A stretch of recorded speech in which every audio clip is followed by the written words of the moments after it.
Thank you, Acting Deputy Speaker. Thank you, Deputy Speaker. I rise today to speak in support of the Prime Minister's statement on national security, and I wanted to associate myself with the statements that were made, particularly by the member for Boothie, who did make reference to the Australian men and women who are currently deployed to the region, and I'm conscious of the fact that I'm making this particular statement today virtually the day after that deployment began, and I do want to wish all Australian ADF personnel safe passage and a safe time in their duty, and our thoughts are with them. Deputy Speaker, when Australia's initial involvement in the war in Iraq in 2003 commenced, I was a very vocal advocate against Australia being a member of the Coalition of the Willing. And it wasn't just me, I can say, Acting Deputy Speaker, that a large number of the Australian community were also against our involvement in that war at that time. Their opposition was visible in our streets, and we will all remember the hundreds of thousands of people who marched in the streets of Brisbane, Sydney, Adelaide, Melbourne, all those years ago, pleading with the government not to commit Australia and Australian troops to Iraq. That was then, Deputy Speaker, and of course 10 years later, it's very unfortunate that we are having discussions again about Australian involvement in Iraq. What's tragic is that some 10 years later, a situation that we initially participated in fixing actually hasn't been fixed. It's been broken, and its consequences, unfortunately, are not just for the people of Iraq and the Middle East generally, but they are of concern to global community and therefore our concern here in Australia, which is why, Deputy Speaker, I support the current humanitarian intervention, Australia's involvement at that level at this time in Iraq. And I do of course, support the Prime Minister's statement, and I do so in the terms that have been outlined by the Leader of the Opposition, in particular the points around an action that has been asked for by the Government of Iraq, and our involvement there supported by the Government of Iraq, that we remain within the confines of Iraq, and that we are not involved in any combat on the ground exchanges. Deputy Speaker, I remember full well my community that I've spoken about many times in this place. The decade that I often refer to as the September 11 decade was a very difficult time for many of the people in my electorate. I do have one of the largest constituencies of Australians of Muslim faith, and I remember well the adverse impact that the war in Iraq at that period, and in fact September 11 generally, had on those communities. In particular, the impact and the ramifications of that on the women in my electorate. On many occasions in this place, I've spoken about women being attacked, women who wear hijabs. The Muslim community came under extreme pressure and was time and time again put on notice that they had to reaffirm their loyalty to Australia, and quite frankly, I think they endured quite a lot of pressure. What is important, however, is that our community rallied, not only in my electorate, but right across the country. We rallied as Australians to support each other. In Melbourne in particular, we ran very, very intense interfaith networks. Our religious leaders took their place and in leading our communities and in trying to manage and avoid unnecessary harm being inflicted upon one part of our community.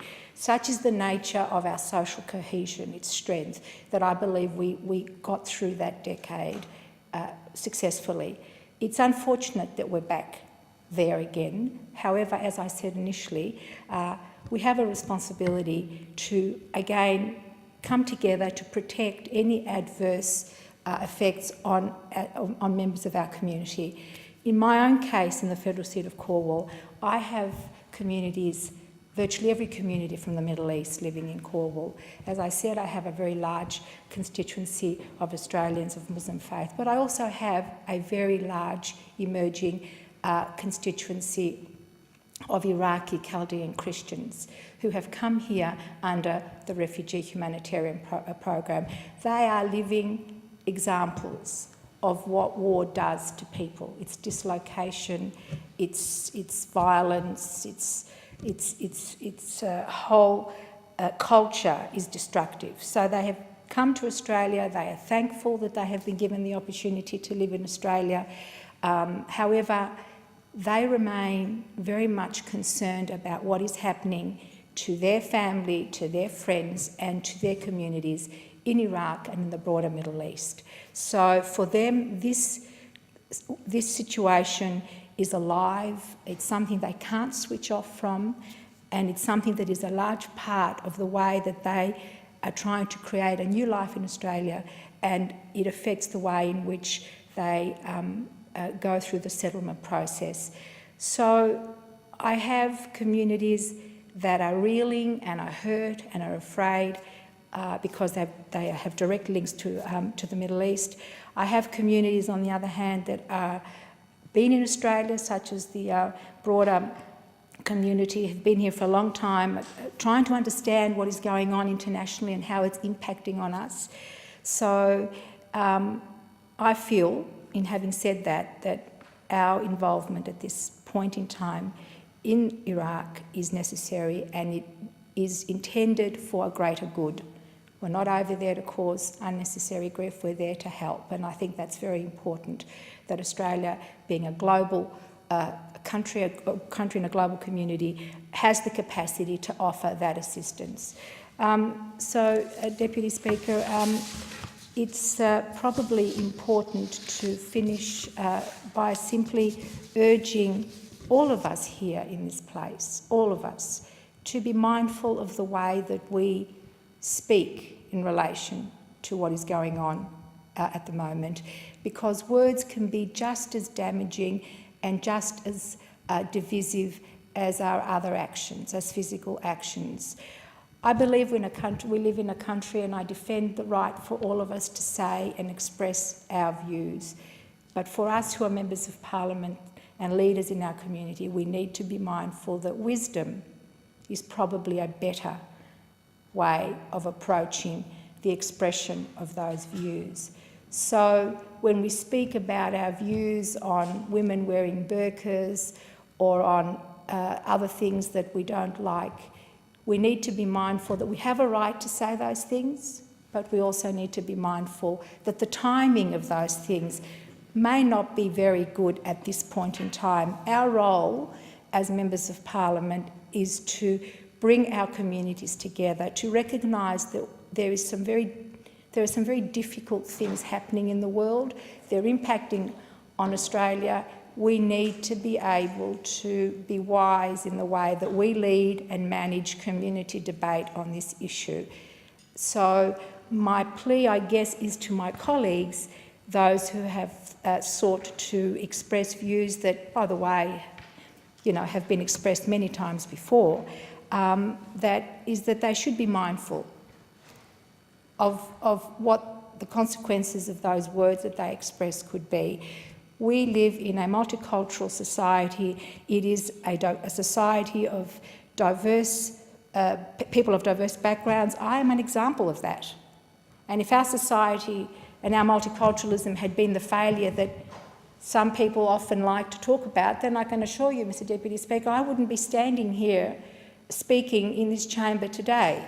So we have a lot to be proud of in this country. We have been a success story. We have the capacity to show the way to others who wish to manage their diversity, not just their cultural diversity, but also their faith diversity. So I support our current action as it has been framed.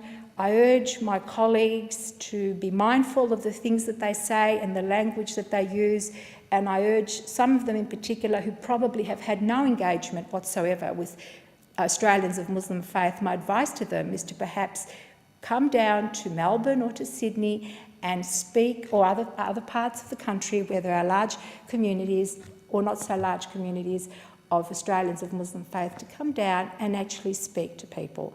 Enter into dialogue with people And it is at that level where you can have sensible and wise discussion about issues that we may or may not disagree about.